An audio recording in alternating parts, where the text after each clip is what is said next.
د هر کور مکتب د نون زده کړه د سبا ویاړ. السلام علیکم. د هر کور مکتب ګلالي زده کوونکو ستړي مسئ. د دوهم ټولګي د ریاضي مضمون دوهم درس ته ښه راغلاست. د نن ورځې د درس موضوع مو په متناوب ډول د اعدادو د شمیرلو زده کول دي. ګرانو ماشومانو، آیا تاسې تر اوسه د جبت او تاک عددونو په اړه کوم څه اورېدلي وه؟ راځئ نن یې زه درته وایم. جبت عددونو ته په پښتو کې متناوب او په انګلیسي کې ایون وایي.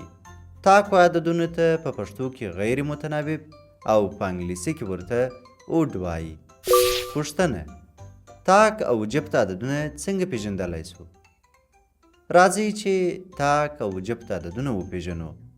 لومړی به جبت عددونه وپیژنو. هر عدد چې پر دوو پوره وویشل سي هغه ته جبت یا متناوب وایي، لکه 2، 4، 6، 8، 10 او داسې نور. دا ټول عددونه پر دوو پوره ویشل کیږي، نو ځکه ورته متناوب یا جبت وایو. راځئ چې تاک عددونه وپیژنو. ټول هغه عددونه چې پر دوو پوره نه ویشل کیږي، لکه 1، 3، 5، 7، 9 او داسې نور، تاک یا غیر متناوب بلل کیږي.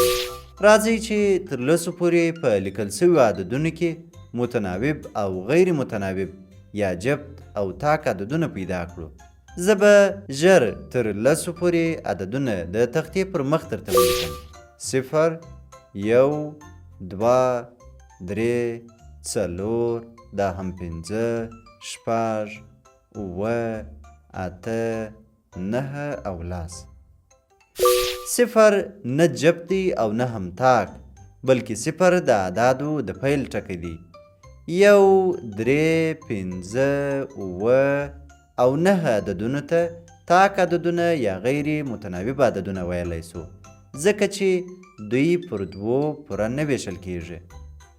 او 2، 4، 6، 8 او 10 ته جبت یا متناوب عددونه ویلی سو، هغه ځکه چې دا ټول پر دوو پوره ویشل کیږي. اوس نو زه پر تخته تاسې ته له 0 څخه تر 100 پورې د عددونو جدول ښکاره کوم. تاسې متناوب او غیر متناوب عددونه پکښې پیدا کړئ. زما یې د خدای په امان. په راتلونکي درس کې به د عدد مفهوم وپیژنو.